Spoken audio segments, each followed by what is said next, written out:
법률 스타트업 중에서 기업 가치가 10조 원이 넘는 회사 중에 합이라는 회사가 있는데요. 네. 이 회사 같은 경우는 미국의 이제 모든 그런 법률 문서들을 다 교육을 시켜놓고 트레이닝을 시킨 다음에 그 프로그램을 쓰게 되면은 초임 변호사들이 만드는 초안, 그 법률 문서의 초안까지도 만들 수 있는 것들도 다 가능하다고 하고, 그래서 기업 법무팀에서도 많이 쓰고 있고요. 병원에 가가지고 의사가 처음 물어봐요. AI를 나 지금 쓸 건데 동의하면 쓰고 아니면 안 쓰겠다. 동의한다고 하면은 의사는 그냥 환자랑만 계속 대화만 하면 되고 차트가 알아서 다 기록이 돼요. 그러면 이제 그만큼 환자한테 쓸 수 있는 시간도 더 길어지게 되고 스텝도 덜 써도 되는 거고요. 의사는 환자를 더 많이 볼 수도 있는 거고. 근데 장단이 너무 갈리긴 하네요. 맞습니다. 일단 사람들이 많이 잘리는 거잖아요. 그렇죠. 네, 근데 그 시간과 비용을 아껴서 소비자들에게는 좀 더 도움이 될 수 있다. 그 기업 입장에서도 한국 같은 경우는 사실 고용이 미국보다는 비탄력적이니까 이제 그런 부분에 있어서 당장 이제 도입을 하는 건 어렵긴 하겠지만 이해는 그래도 많이 되고 있어야지 글로벌 경쟁력 측면에서 봤을 때 떨어지지 않을 수 있다고 생각을 하고 있고요. 지금 인터넷 끝판왕에서 모르면 못 받는 통신지원금 80만 원, 설치 당일 즉시 입금받을 수 있습니다. 내가 내는 월 요금에 포함되어 있는 거라 이거 안 받으면 결국 나만 손해보는 겁니다. 통신지원금 80만 원에 합리적인 요금 설계로 결합 할인 72만 원까지도 놓치지 않고 챙겨준다고 하는데요. 꼭 가입하지 않아도 됩니다. 지금 견적만 받아봐도 스타벅스 커피 쿠폰 증정하고 있습니다. 현금 사은품을 혹시라도 더 주는 곳이 있다면 차액 150%를 보상한다고 하니까요. 다른 데 알아볼 필요 없이 믿고 하셔도 됩니다. 365일 상시 상담 가능하니까요. 1555-4471로 전화하시거나 더보기란 고정 댓글 링크로 확인해 보세요. 경제적 본능 시작합니다. 이번에 AI 로봇 반도체 빅3 투자 트렌드라는 책을 쓰신 팔로알토 캐피탈의 최중혁 대표님 나와 계십니다. 안녕하세요. 안녕하세요. 네. 감사하게도 책 이벤트를 준비를 해오셨어요. 방송 들으시고 유튜브 CBS 경제연구실 최중혁 대표 영상에 댓글 달아주시고 인증해 주신 분들 10분 뽑아서 이 책 보내드리도록 하겠습니다. 자세한 이벤트 내용은 유튜브 CBS 경제연구실 채널을 통해서 안내해 드리겠습니다. 네, 대표님, 지금 실리콘밸리 AI 현장에 계시잖아요. 한국에서는 AI 거품 아니야? 이런 질문을 연말에 되게 많이 했단 말이에요. 어때요?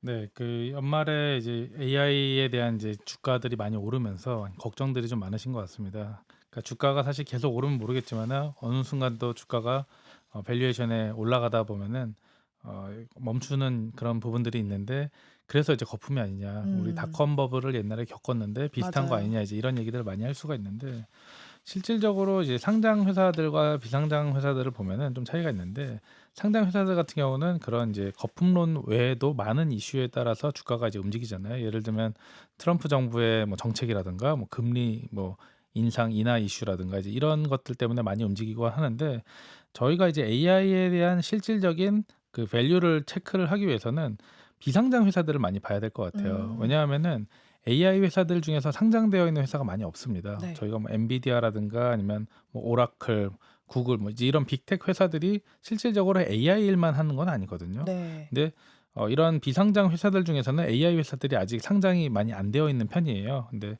이 말씀을 드리는 이유가 뭐냐면은 이런 비상장 회사들은 연말까지도 계속 투자가 진행이 되고 있었습니다. 심지어 이 투자를 실리콘밸리에서 이 AI 회사들이 인기 있는 회사들 같은 경우는 다만 뭐 2주에서 한 달만 해도 원하는 모집금이 한국 돈으로 뭐 5조에서 10조 정도를 모은다고 하더라도 바로 이제 마감이 될 정도로, 심지어 투자를 하고 싶다고 하더라도 투자를 못 하는 경우들이 되게 많거든요. 왜요? 그러니까 이게 기존에 이제 투자했던 주주들이 이 회사에 대한 밸류, 그리고 AI 시장에 대한 그런 그 가능성을 보고 여전히 가능성이 있다라고 보고 있고, 또 시장에 아직도 초입이라고 보고 있기 때문에 네. 계속 또 투자를 해야겠다는 생각을 하고 있고요.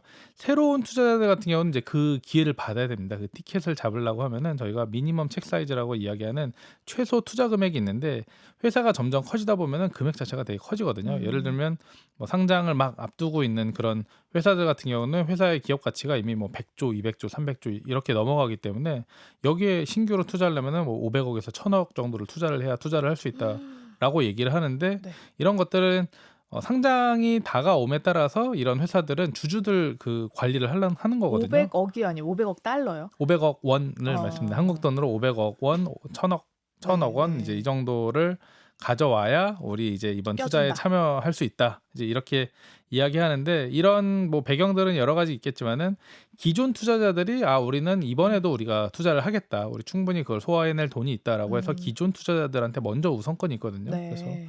이 투자자들이 먼저 하고 그다음에 새로운 투자자들에 대한 기회도 사실 얻기 되게 어렵습니다. 아무나 투자할 수 있게 하지 않기 때문에 그 회사와의 뭔가 시너지가 있다든가 유명한 투자자라든가 이런 투자자들만 받아주는데 그런데도 2주에서 4주 만에 이제 이런 투자가 완결이 된다고 하는 거는 여전히 이제 AI에 대한 그런 가능성과 그리고 시장이 더 커질 수 있다라는 그런 매력도 그리고 이제 이런 것들을 실리콘밸리에서는 충분히 느낄 수 있는 부분이고요. 네. 그렇기 때문에 저희가 다른 이제 상장 회사들의 여러 가지 이제 변수나 이런 것들을 다 걷어내고 실질적으로 AI의 그런 실질적인 그런 부분만 봤을 때 분위기로 보면은 여전히 거품보다는 더 많은 가능성이나 이런 음. 기대감이 잠재되어 있다. 실리콘밸리 투자자들은 그래서 여전히 연말까지도 베팅을 하고 있다. 이렇게 볼 수 어. 있습니다. 그러니까 지금 상장한 회사도 얼마 안 되는데도 거품 얘기가 나오는데 지금 오히려 상장하지 않은 비상장 회사들이 이제 IPO를 준비를 하고 있고 지금도 그 회사들에게 투자를 하려면 거의 줄을 서야 한다. 아예 기회도 없을 수도 있다. 그럼 어찌 보면 앞으로 비상장 회사들이 상장을 하게 되는 그 순간이 기회의 땅이라고 보실 수도 있겠네요. 네, 일단은 AI 회사들이 아직 그 상장을 많이 안 했지만 내년부터 상장을 할 거라고 이제 음. 생각을 하고 있는데요. 특히나 이제 생성형 AI, 그러니까 우리가 이야기하는 이제 오픈 AI, 챗GPT를 갖고 있는 오픈 AI나 뭐 클로드를 갖고 있는 엔트로피. 엔트로픽 이제 이런 회사들이 가장 큰 대어라고 볼 수 있거든요. 그래서 이 회사들이 IPO가 돼서 실질적으로 주식시장에서 거래가 됐을 때 AI 회사들의 그 가치를 실질적으로 그 평가를 받는 시기라고 봐요. 그래서 다른 AI 회사들도 그 밸류를 보고 따라갈 거라고 보고 있다. 그리고 많은 이제 일반 투자자들 같은 경우는 기회가 없잖아요. 실리콘밸리의 투자자라든가 네. 대형 투자자들만 이제 이런 거에 투자를 할 수가 있는데 실제로 이제 동참을 하게 되면서 이제 그런 AI에 대한 분위기를 더 느낄 수가 있겠고 또 그 분위기에 의해서 다른 회사들도 충분히 IPO를 할 수 있다라는 그런 가능성들이 있고요. 이번에 책 제목이 되게 흥미로운데 AI 로봇 반도체를 세 개로 묶으셨어요. 근데 이렇게 묶은 이유가 있으신가요? 저희도 올해 이제 이 책을 2025년 초에 이제 기획을 했고 키워드가 2026년에 뭐가 될지 저희도 생각을 했는데 이제 AI만 하는 것보다는 그 외에 이제 로봇과 반도체가 분명히 키워드가 될 거다 이런 음. 예상을 했고 공교롭게 이제 지난달에 삼성전자에서 임원 인사를 하면서 네. 그 키워드로 꼽은 게 이 세 개의 키워드입니다. AI, 로봇, 반도체 이 키워드에 따라서 임원 네. 인사를 했다. 이제 이런 것처럼 어, 많이 기대가 되는 부분이 있는데 AI는 이미 세상을 이제 바꾸고 있는 거를 많은 분들이 경험을 할 겁니다. 그래서 뭐 챗GPT라든가 이제 이런 제미나이라든가 이제 이런 AI를 사용하는 분들이 상당히 많을 것으로 보이는데 이 AI 외에도 이 AI가 사실 그냥 이루어지는 건 아니거든요. 이 AI가 움직이기 위해서는 많은 이제 인프라가 있어야 되는 건데 이 인프라에 있어서 가장 중요한 게 또 반도체고요. 반도체. 예. 그 반도체 그래서 저희가 이제 심장이라고 이제 표현을 한 거고요. 그리고 로봇 같은 경우는 이 AI라는 거는 저희가 뭐 휴대폰이나 아니면은 랩탑을 통해서만 AI를 이제 구현을 해보고 우리가 사용을 해볼 수가 있는 건데 이거를 실제 생활에서 구현을 해볼 수 있는 게 피지컬 AI라고 이야기를 하잖아요. 그래서 그게 이제 로봇의 시대가 온다. 그리고 이미 오고 있고 왔고 그리고 더욱 더 발전이 될 것이라고 보고 있기 때문에 저희가 이 세 개의 키워드를 꼽았습니다. 네. 그 AI 최대 화두가 2025년에는 에이전트 AI인 것 같아요.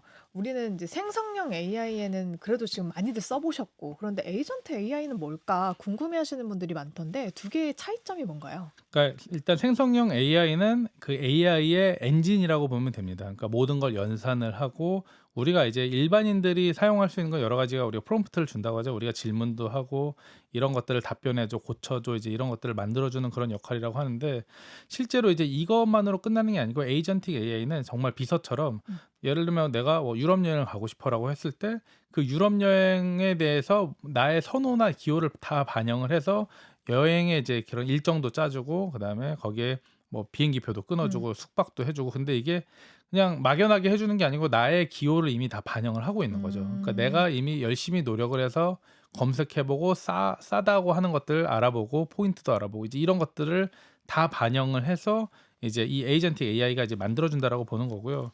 기업 입장에서도 봤을 때 이제 챗GPT를 갖고서 우리가 뭐 제미나이나 이제 이런 것들 통해 가지고 여러 가지 뭐 업무에 있어서 도움을 준다라고는 하지만은 이거를 기업 단위로 바꿔 가지고 더 생산성을 넓히기 위해서는 더 그 발전된 모습들을 좀 보여야 되는 거거든요. 그래서 네. 그런 것들을 하려면은 이제 여러 이제 그런 에이전틱 AI라는 회사들이 이런 회사들의 생성형 AI의 엔진을 가지고서 자기들의 솔루션을 갖고서 만드는 거거든요. 그래서 여러 가지 이제 있을 수가 있긴 한데 크게 이제 이 에이전틱 AI들이 이제 세상을 바꾸는 것 중에 그 뭐 유명한 회사들이 글린이라는 회사가 있어요. 제가 그 창업자도 인터뷰를 했던 적이 있는데 이 네. 회사는 특징이 뭐냐면은 저희가 이제 그 기업에서 이제 일을 할 때 뭐 신입사원이 새로 왔다든가 뭐 교육을 해야 되고 아니면은 우리가 업무가 바뀌었을 때는 또 그 업무에 대해 익숙해져야 되고 이제 이런 것들을 찾아가고 우리가 교육을 받는데 시간이 오래 걸리잖아요. 네. 근데 이 모든 기업의 데이터나 심지어 회사 내에서 나눴던 채팅까지도 다 그 프로그램에 다 들어가 가지고 검색을 해서 찾아낼 수 있는 그런 이제 프로그램이거든요. 그래서 미국의 많은 이제 그 포춘 500 회사들이 이제 이 회사의 프로그램을 쓰고 있는데 오. 이제 그걸 통해서 많은 업무 효율을 줄일 수 있는 겁니다. 회사가 점점 커지면 커질수록 이런 것들이 더 중요할 거라고 생각을 하고 있고요. 그러면은 보안이 되게 중요해지지 않아요? 맞습니다. 보안이 그래서 최대 화두라고 볼 수 있고요. 뭐 한국에서도 최근에 이제 보안 관련해 가지고 여러 가지 2025년에 여러 이제 사고가 많이 사고들이 났어요. 많았던 걸로 보이는데 AI 시대에도 우리의 많은 정보들이 이제 공유가 되게 되면은 그런 부분들이 많이 걱정이 될 수가 있을 것 같습니다. 그래서 또 제가 인터뷰를 했던 그 창업자 인터뷰를 했던 회사 중에 하나가 이제 코히어라는 회사인데요. 이 네. 회사 같은 경우는 전 세계 이제 7개의 생성형 AI 회사 중에 하나인데 캐나다의 이제 회사고요. 이 회사의 특징은 뭐냐면은 우리 일반인들이 쓰기는 어려워요. 근데 기업에만 이제 그 이 회사의 솔루션을 장착을 시키고서 그 뭐 금융이면 금융 아니면은 뭐 IT면 IT 이제 이런 산업별로 자기들의 솔루션을 갖고서 이 회사 내 이제 보안 내 이제 회사 내 챗GPT를 만들어 주는 겁니다. 음. 그래서 많은 회사들이 사실은 이런 챗GPT나 아니면 이런 AI들을 실제로 업무에서 쓰지 말라고 이야기를 하고 그다음 데이터 같은 걸 또 올리지 말라고 하는 것들이 보안 이슈가 되게 크거든요. 그쵸. 사실 이게 회사의 재산인 건데 근데 여기 같은 경우는 그걸 되게 중요하게 생각을 하기 때문에 이 회사의 모든 보안이 일단 무조건 1순위인 거고 음. 보안을 어쨌든 걱정하지 않도록 하고 모든 데이터를 여기에 올려도 절대 누출되지 않게 하면서 음. 동시에 직원들의 생산성은 엄청 올릴 수 있는 거죠. 그걸 이제 솔루션을 하고 있는 회사고 이 회사 같은 경우는 또 한국이랑도 인연이 많은 게 최근에 한국의 에이펙 그 헤드를 네. 한국에 만들었어요. 오피스를. 오. 그래서 그만큼 한국의 이제 시장도 되게 중요하게 생각을 하고 있는데 그만큼 이제 회사 내에서는 그 보안이 또 어떻게 보면은 우리가 그 GPT라든가 제미나이 새로운 버전이 나왔을 때 얼마나 바뀌었고 얼마나 효율성이 좋았는지 이야기들을 많이 하잖아요. 근데 회사들은 그 효율성보다는 진짜 보안을 더 중요하게 생각을 해요. 음. 그래서 얼마나 보안을 잘 지키느냐 이제 이런 음. 거기 때문에 앞으로는 이제 그런 부분들이 점점 더 차별화되어 있는 에이전틱 AI, 뭐 생성형 AI들이 나올 거라고 예상을 하고 있습니다. 그거를 좀 더 크게 봐서 국가 차원으로 보면 그게 소버린 AI 아니에요? 그죠? 맞습니다. 네. 네. 소버린 AI 같은 경우도 보면은 이제 어떻게 보면 지금 이 AI 시장을 주도하고 있는 건 미국이잖아요. 그래서 트럼프 정부가 뭐 아시겠지만은 엔비디아의 그런 그 GPU도 뭐 중국이나 뭐 특정 국가에는 절대 수출하지 못하도록 하고 수출을 하더라도 어떤 특정 품목에 대해서만 허락을 받아가지고 할 수 있게 이제 이렇게 하고 있는 네. 중이잖아요. 그만큼 또 최근에 젠슨 황이 한국에 와서 한국에 이제 GPU를 이만큼 팔겠다라고 이야기를 한 거 자체가 되게 큰 이슈가 됐을 정도로 어떻게 보면은 AI에 있어서 미국이 이제 주도를 하고 있는데 이게 사실 장기적으로 또 가기에는 어떻게 보면 이게 이거 자체가 또 국가 간의 경쟁력이라든가 아니면 안보 문제에도 이제 직결이 될 수 있는 부분들이 있기 네. 때문에 뭐 프랑스라든가 뭐 아니면 중동이라든가 한국도 마찬가지죠. 소버린 AI에 대한 이제 중요성을 많이 갖게 되는 거고 그래서 얼마나 퍼포먼스가 좋으냐도 중요하지만은 실질적으로 국가 차원 넘어갔을 때는 그런 안보 측면에서 봤을 때 각각에서 국가 단위에서 구동할 수 있는 AI가 필요하다 이제 이런 네. 거에 대한 필요성은 점점 강해지고 있는 것 같습니다. 네. 소버린 AI는 저희가 조금 있다가 또 이야기를 준비를 해가지고 로봇부터 또 한번 얘기를 해볼게요. 로봇은 사실 예전부터 있었는데 최근 들어서 갑자기 휴머노이드형 그러니까 피지컬 AI 얘기가 네. 되게 많이 나오는 것 같거든요. 근데 왜 하필 지금 이 얘기가 막 나오기 시작하는 거예요? 여러 가지 이유가 있는데 일단은 그 휴머노이드에 있어서 가장 최근에 많이 대두가 됐던 게 코로나 때 이제 음. 사람들이 직접 현장에 투입을 못하면서 로봇이 해보면 어떻겠냐라는 거에서 이제 더욱더 기존보다 더 필요성을 많이 절감을 하게 됐고요. 네. 거기에서 동시에 이제 AI가 이제 발전을 하게 되면서 AI가 이 로봇에 구현할 수 있는 범위를 많이 넓혀줬습니다. 더 많이 음. 발전을 할 수 있게 된 거고요. 어떻게요? 가령? 그러니까 예를 들면 이제 결국엔 로봇에선 중요한 게 결국엔 두뇌와 이제 피지컬한 이제 음. 하드웨어인데 하드웨어 같은 경우도 계속 이제 발전이 되고 있었던 부분인데 이제 두뇌 측면에서 봤을 때도 이 AI를 통해서 로봇이 더 구현할 수 있는 부분도 되게 많고요.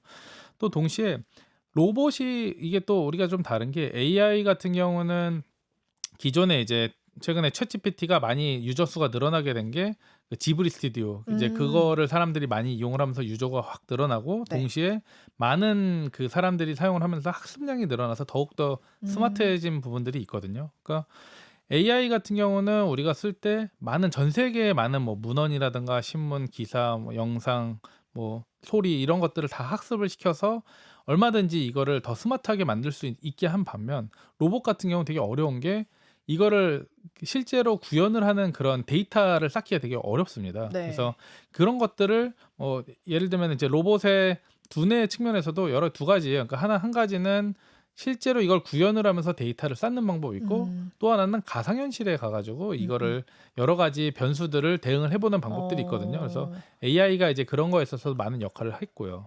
네. 근데 저는 지금 이제 로봇이 구현하게 하게끔 하는 그 학습도 되게 어렵다고 얘기를 하셨잖아요. 생성형 AI를 만드는 것보다 사실 로봇이 더 어려울 것 같은데 예를 들어서 '로봇들이 사람처럼 움직여야 한다.'라고 봤을 때 저는 그런 게 되게 어려울 것 같아요. 뉘앙스를 익히는 거나 약간 분위기를 읽는 거나 아니면 실수했을 때 그거를 어떻게 커버를 하느냐 이런 것들은 어떻게 교육을 시키는가가 일단은 로봇 같은 경우는 그러니까 제일 중요한 게 학습량이라는 게 이게 어떻게 보면은 실제로 이걸 구현을 해봐야 되는 거잖아요. 그러니까 일상생활에서 그 로봇이 와가지고 저희 뭐 가정에 로봇 한 대씩 둔다. 이거는 가까운 미래는 전 어렵다고 생각을 해요. 음. 왜냐하면은 뭐 여러 가지 이슈가 있긴 하겠지만 뭐 안전에 대한 이슈도 있고 더 많이 발전을 돼야 되는 부분들이 있거든요. 예를 들면 가정이라는 이 환경 자체가 엄청 복잡하고 어려운 환경이라고 해요. 그쵸. 왜냐하면은 예를 들면 뭐 아기가 기어다닐 수도 있고 뭐 옷이 널브러져 있을 수도 있고 강아지가 있을 수도 네, 있고. 강아지가 있을 수도 있고 예상하기 힘든 환경들이 되게 많거든요. 그래서 먼저 이제 투입이 될 것으로 보고 있는 게 이제 산업 현장입니다. 그래서 산업 현장 같은 음. 경우는 뭔가 매뉴얼이 되어 있고 딱 해야 되는 일만 정확하게 하면 되는 거고 음. 이제 그래서 이제 그런 부분들도 있고요. 음. 그래서 아무래도 이제 그쪽에서 데이터를 많이 쌓고 나으면서 점점 이제 가정용으로 이제 나아갈 거라고 하는데 실질적으로 뭐 로봇이랑 대화를 나눈다 이런 거의 측면에서는 이미 크게 걱정을 하지 않는 게 이미 우리가 GPT를 통해 가지고 대화를 하는 것만으로도 이미 수준 높은 대화를 이제 하고 있잖아요. 그래서 네. 그런 부분은 걱정은 하지 않아요. 근데 이걸 실질적으로 구현하는 측면에서 얼마나 얘가 많은 변수를 대응을 해봤느냐가 이제 중요한 음. 거여서 이 데이터를 많이 쌓는 로봇 회사가 더 이 우위를 점할 거라고 저는 생각을 하고 있습니다. 데이터 쌓는 게 전 되게 어려워 보이는 게 챗GPT 같은 경우에는 생성형을 사람들이 많이 사용하면 그 자체로 그냥 데이터가 돼서 걔들을 학습을 시키잖아요.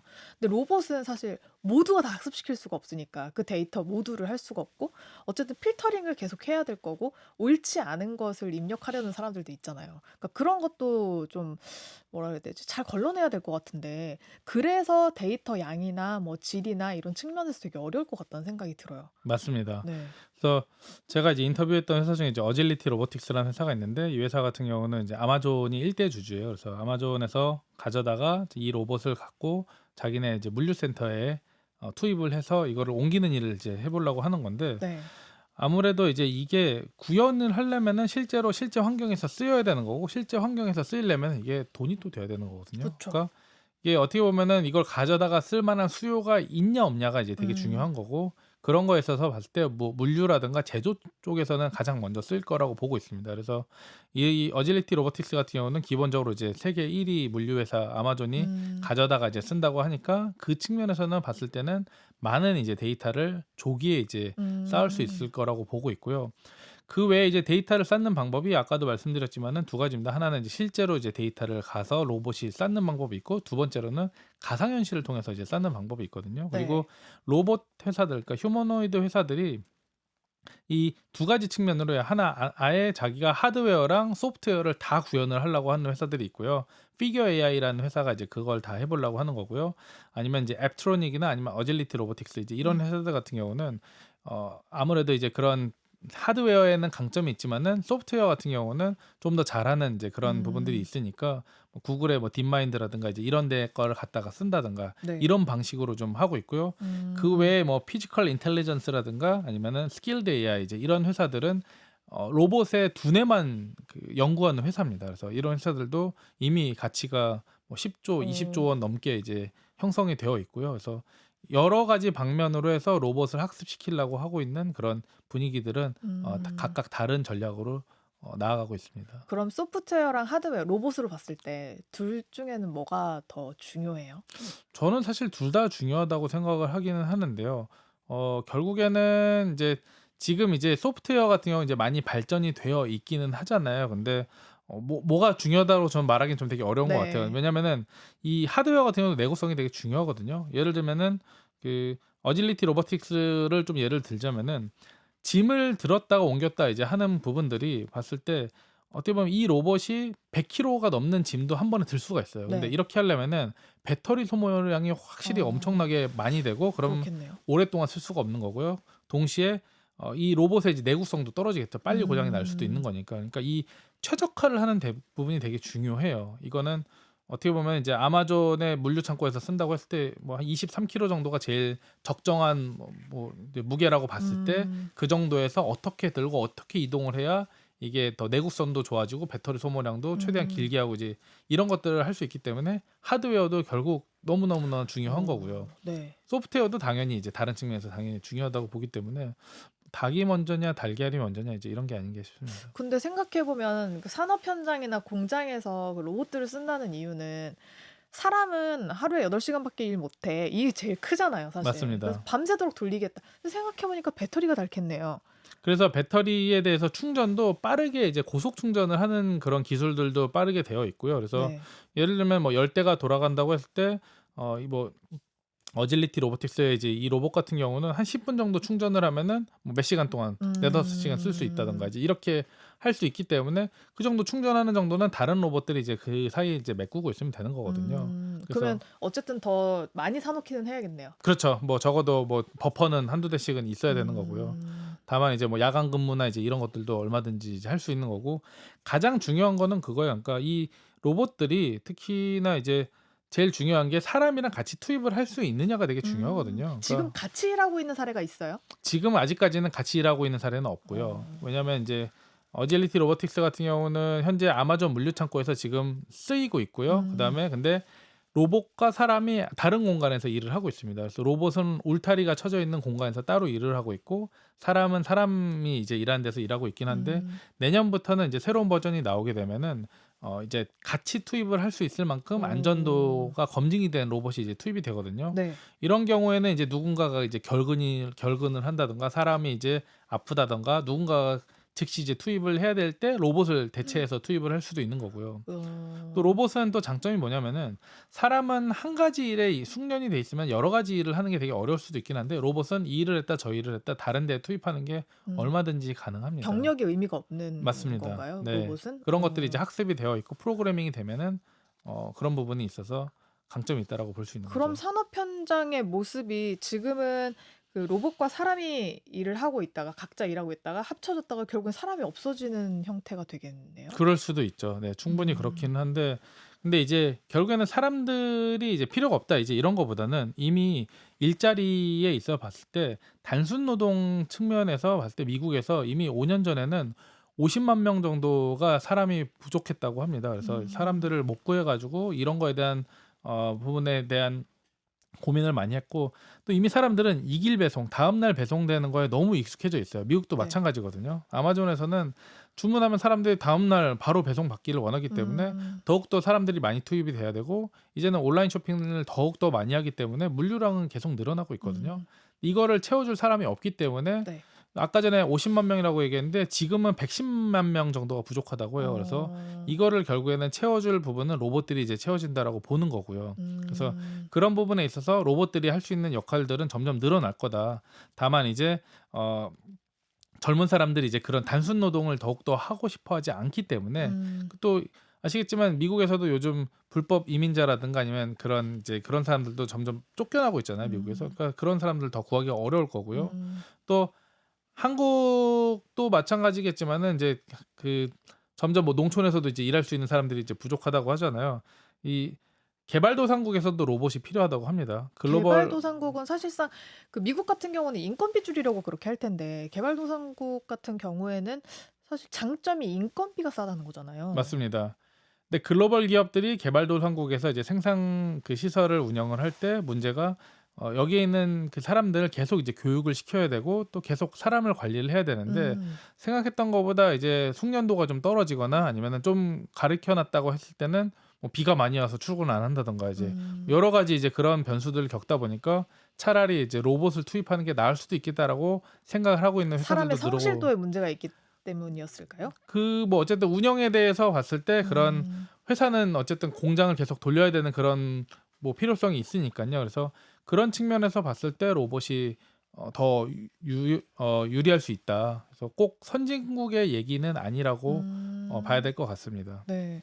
그러면 미국 기업들은 뭐 답답할 정도로 안전에 되게 신경을 쓴다라는 이야기가 있고 중국은 일단 우리가 이거를 먹어야 된다라는 것 때문에 엄청 열심히 개발을 해 나가고 있다라는 이야기를 많이 하는데 궁금한 건 그 하드웨어 안에 들어가는 모든 부품들이 중국제가 되게 많다는 거 아니에요. 그래서 미국이 과연 안전을 중시할 수 있는가? 그러니까 제가 생각할 때는 뭐 중국이 이제 저렴하고 요즘 이제 숙련도도 높아져서 제조업에서 많이 올라온 부분들이 있는데 제 생각에는 뭐 말씀하신 것 중에서 일단 답변을 드리면은 한국이 그래서 더 그 기회가 있다고 저는 생각을 하고 있고요. 음. 여러 가지 제조업의 측면에서 봤을 때 많이 한국도 중국에 아웃소싱하는 경우가 되게 많아졌잖아요. 근데 그런 측면에서 봤을 때 중국산 부품을 최대한 이제 안 쓰려고 하는 게 미국 로봇 회사들의 그런 당면 네. 과제거든요. 네. 적어도 미국에서 쓰이는 로봇 같은 경우는 그렇기 때문에 한국 업체들에 대한 기회는 충분히 앞으로도 더 있을 거라고 어. 생각을 하고 그러니까 있고요. 비미국 국가들에게 어필할. 맞습니다. 네. 그리고 중국의 로봇 회사들 같은 경우는 이제 정부의 지원을 받는 경우가 되게 많아요. 그렇기 때문에 항상 뭔가 보여줘야 돼요. 그래서 음. 여러 가지 새로운 막 잘 싸운다든지 춤을 춘다든지 이제 이런 것들을 많이 보여주고 하는데 물론 이제 많이 발전되어 있는 로봇도 있긴 하겠지만은 최근에 이제 한 중국의 로봇 회사 같은 경우는 CEO가 직접 나서 가지고 발차기를 한번 시연해 네. 가지고 이게 제대로 이제 되는 건지 진짜 아팠다 뭐 이제 이런 후기도 나오면서 네. 하는데 그런 거를 한다는 것 자체가 이미 그 음. 영상을 통해서 신뢰를 사람들이 하지 않는다는 얘기거든요. 음. 그러니까 그만큼 이제 '이거 조작된 거 아니야? 이거 좀만 만들면 되는 건데.' 아니면은 화면 밖에서 봤을 때는 누군가 조종하고 야, 있는 거 실제로 다 아니야. 조종하고 있는 건데 이거는 다 자동이 아닌 건데 이제 이런 거에 대한 의심을 갖고 있는 거거든요. 이제 그런 부분들이 있는데 미국 같은 경우는 민간에서 이제 로봇을 만들고 있는 거고 네. 여러 이제 투자사들이 그걸 통해서 하나씩 다 검증을 하고 있는 거고요. 음. 그리고 안전이라는 거 자체가 이제 사실 담보가 안 되면은 빠르게 성장을 하더라도 결국엔 문제가 될 수밖에 없어요. 여기에서 뭔가 사망 사고가 한 번 있다든가 아니면 뭔가 부상 사고가 있다든가 음. 하면은 여러 가지 문제에서 문제가 될 수 있는 부분이고요. 네.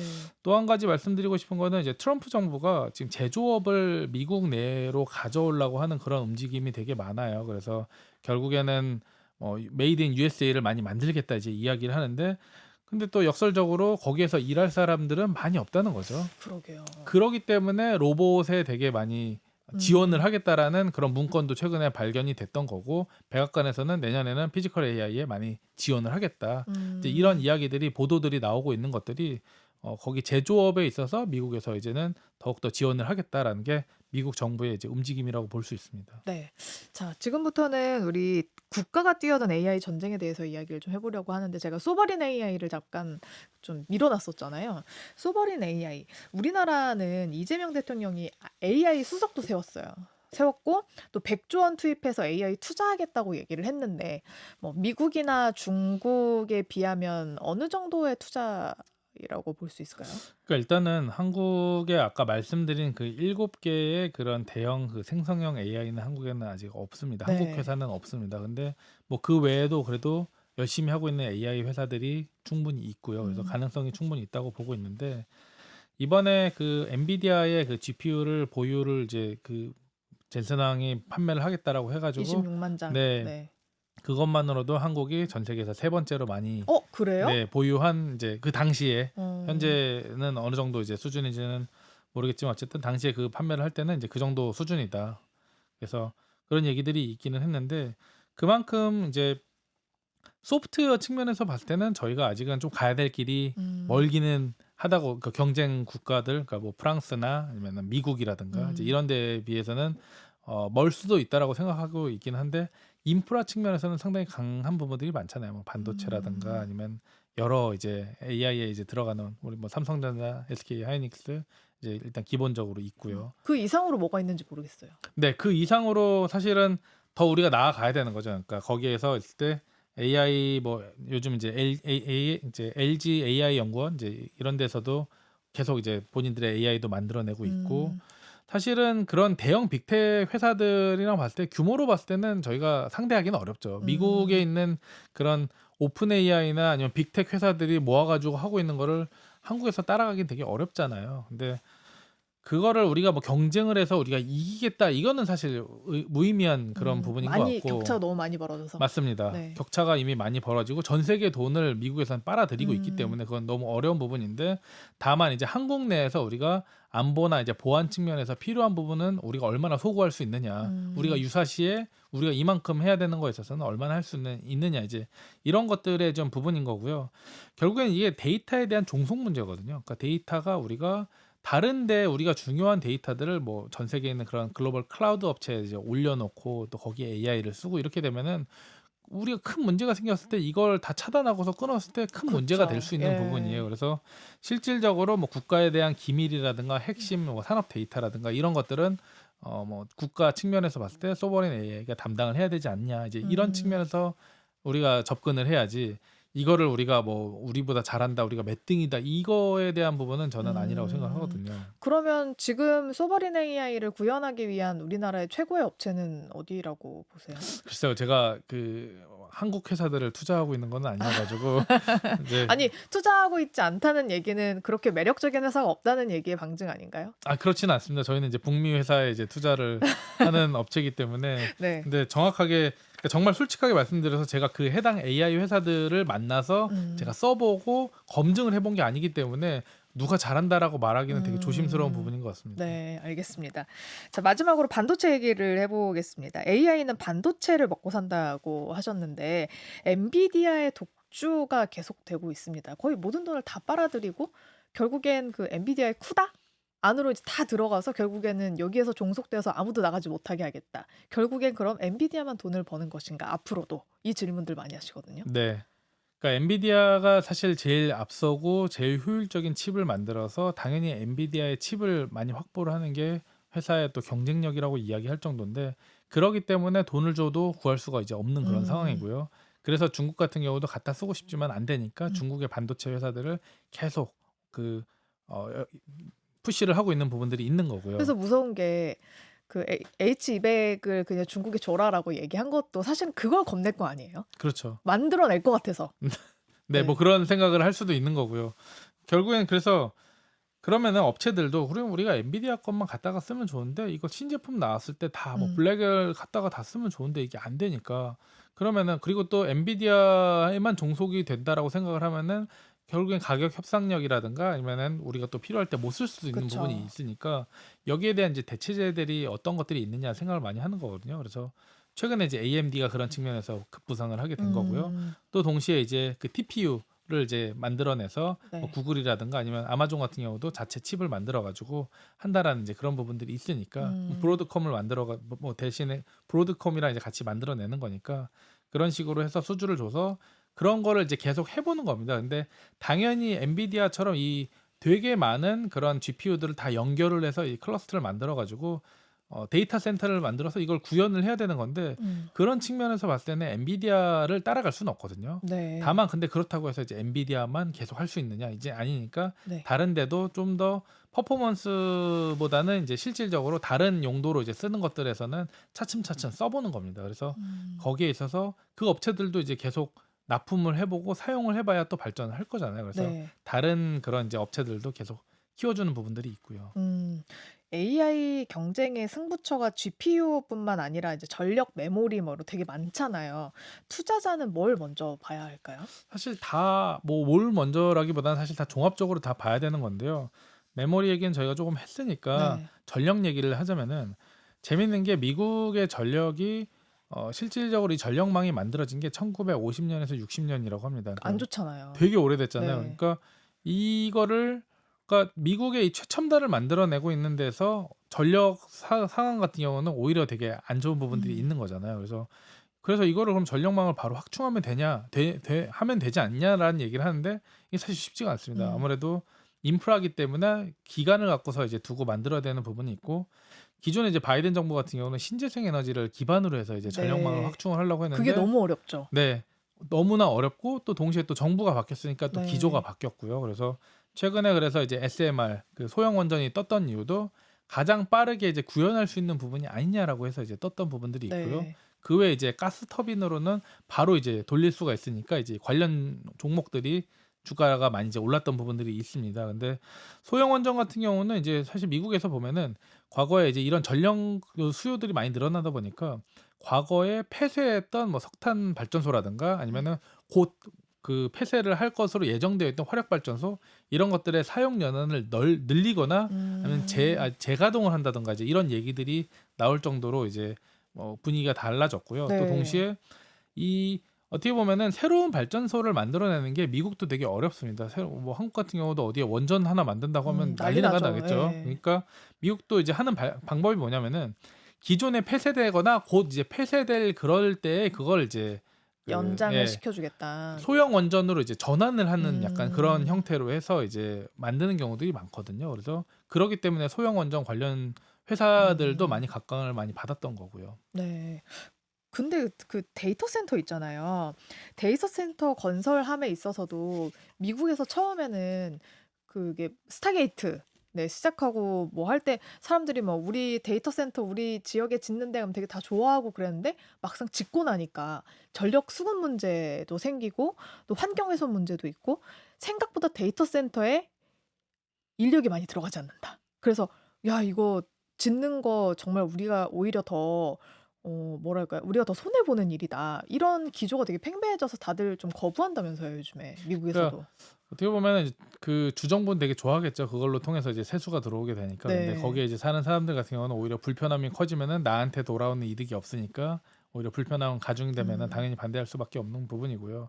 그래서 이제 말씀하신 것처럼 이제 그런 부분들이 충분히 있을 수도 있는데 최근에 그 웨이모가 샌프란시스코에서 이제 전기 정지됐던 끊겨 네. 가지고 그죠? 네. 네. 그만큼 사실 샌프란시스코면은 사실 미국에서 제일 큰 도시 중에 하나고 음. 이제 그런데도 정전 문제가 이제 발생을 하는 거거든요. 그러니까 어떻게 보면은 이제 그 전력 문제가 데이터 센터로 인해 가지고 사람들이 더 많이 겪게 된다. 저 같은 경우도 미국에 살지만 실리콘밸리에서 사실 정전이라는 게 이게 웬 말입니까? 어. 이게 사실 상상할 수 없는 건데 방송국이 전기 끊기는 거니까. 네. 네. 그 실질적으로 이제 이게 그런 일이 발생하고 있거든요. 물론 이제 중요한 그런 데이터 센터라든가 이제 예비 전력을 다 가동을 하긴 하겠지만은 빈번하게 이제 그런 일들이 일어나고 그건 이제 미국이 워낙 땅덩어리가 크다 보니까 이제 그런 부분도 있고 전선들이 이제 노후화가 된 부분들이 있어서 그런 건데 말씀하신 것처럼 이제 데이터 센터를 함으로써 우리 집에서 갑자기 전기가 더 끊기고 전력에 있어서 문제가 생기는데 나한테 돌아오는 건 없어? 음. 당연히 그분들은 그런 생각들을 하실 수 있을 것 네. 같습니다. 네. 그래서 앞으로 데이터 센터 짓는 게 그렇게 좀 수월하진 않을 것 같다고 하던데 그럼 미국의 그런 계획에도 되게 차질이 많이 생기는 거 아니에요? 결국엔 이제 인센티브 문제인 것 같아요. 그러니까 더 이거를 줘 더 해서 줘라. 네 그걸 통해서 얼마나 이제 사람들이 그렇잖아요. 이제 돈으로 해결할 수 없으면 돈이 부족한지 한번 다시 한번 생각해 봐라. 아 이제 이 얘기를 하잖아요. 보상이 네. 충분한지. 그런 것처럼 제 생각에도 그런 거에서 이제 뭔가 필요로 하다면은 더 많은 보상을 이제 음. 약속을 할 가능성이 높아지고 그만큼 이제 더 필요로 하는 거니깐요. 네. 자 AI 두뇌 그리고 로봇은 몸, 반도체는 심장 이렇게까지 알아봤는데요. 마치면서 지금 이 거대한 흐름 속에서 한국 기업들이 살아남으려면 가장 시급하게 해야 할 건 뭐라고 생각하세요? 그러니까 제가 생각할 때는 AI를 좀 잘 이해할 필요가 있는 것 같아요. 아직 우린 이해도 못하고 있다. 그러니까 일단 저희가 생활에 있어서 여러 가지 이제 생성형 AI를 유료로 이제 쓰시는 분들이 이미 많으실 거라고 저는 생각을 해요. 근데 네. 기업 측면에서 봤을 때 AI를 우리가 업무 그 워크플로우 측면에서 얼마나 가져왔느냐 이거는 미국 기업들이랑 비교했을 때는 아직 좀 저는 많이 차이가 있다고 생각을 해요. 예를 들면 미국에서는 여러 이제 그 AI 회사들 중에서 뭐 법률이라든가 의료 아니면 뭐 심지어 이런 컨설팅이나 이제 투자 관련 측면에서 봤을 때 많은 AI 회사들이 있고 그 회사들의 이제 솔루션을 쓰면서 사람들을 뭐 덜 고용을 하든지 그 비용을 음. 줄이든지 매출을 늘리든지 이런 것들이 이미 많이 구현을 하고 있고요. 맥킨지 같은 경우도 과거에는 이제 파트너 그 밑에 되게 많은 컨설턴트들이 있었다고 해요. 네. 지금은 이제 그런 컨설턴트들을 다 해고하고 음. 모든 AI를 다 쓸 수 있게 하면서 최대한 그 적은 숫자로 AI를 통해서 많은 것들을 해봐라라고 얘기를 하고 있고요. 법률 스타트업 중에서 기업 가치가 10조 원이 넘는 회사 중에 합이라는 회사가 있는데요. 네. 이 회사 같은 경우는 미국의 이제 모든 그런 법률 문서들을 다 교육을 시켜놓고 트레이닝을 시킨 다음에 여기를 통해 가지고 하게 되면 그 프로그램을 쓰게 되면은 그 초임 변호사들이 만드는 초안 그 법률 문서의 초안까지도 만들 수 있는 것들도 다 와. 가능하다고 하고 그래서 기업 법무팀에서도 많이 쓰고 있고요. 그래서 네. 그런 것처럼 이미 많은 변화들이 이루어지고 있고 제가 이제 병원에 가서 실리콘밸리 있는 그 병원에 가서 거기 저희 이제 동네 이제 스탠포드 병원이 있는데 거기에 병원에 가가지고 의사가 처음 물어봐요. AI를 나 지금 쓸 건데 동의하면 쓰고 아니면 안 쓰겠다. 그래서 동의한다고 하면은 의사는 그냥 환자랑만 계속 대화만 하면 되고 차트가 알아서 다 기록이 돼요. 그러면 이제 음. 그만큼 환자한테 쓸 수 있는 시간도 더 길어지게 되고 스텝도 덜 써도 되는 거고요. 의사는 뭐 환자를 더 많이 볼 수도 있는 거고. 근데 장단이 너무 갈리긴 하네요.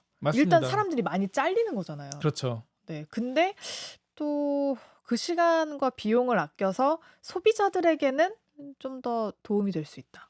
그러니까 기업 입장에서도 이제 점점 그러니까 그 한국 같은 경우는 사실 고용이 미국보다는 비탄력적이니까 이제 그런 부분에 음. 있어서 당장 이제 도입을 하는 건 어렵긴 하겠지만은 이해는 그래도 많이 되고 있어야지 글로벌 경쟁력 측면에서 봤을 때 떨어지지 않을 수 있다고 생각을 하고 있고요. 음. AI를 쓰려면은 사실 그냥 쓸 수 있는 게 아니고 여러 가지 그 업무에 있어서 회사 내에 있는 기존에 있던 그 업무의 그런 그 플로우라든가 이런 것들 다 바꿔야 되긴 하거든요. 근데 음. 분명히 어딘가에 바틀렉이 있거든요. 사람이 이거를 네. 꼭 해야 돼서 문서를 뭐 도장을 받는다든지 결제를 해야 음. 되는지 이런 것들을 AI를 쓰려면은 그런 것들도 다 감안을 해서 다 정리를 해야 되는 거거든요. 음. 그러니까 이를테면 그런 거죠. 집에서 우리가 로봇 청소기를 가동을 시키려면은 집 청소를 한번 해놓고 로봇 청소기를 가동을 시켜야 되잖아요. 제 매일 아침마다 하는 일입니다. 네. 네. 그런 것처럼 마찬가지로 기업들도 이제 그런 일들이 이제 필요한 거니까 음. 동시에 이제 활용을 하려면은 전체적인 플랜을 잘 세워서 빨리 이제 이것저것 써보시는 게 저는 너무 중요할 것 같다는 생각이 듭니다. 네.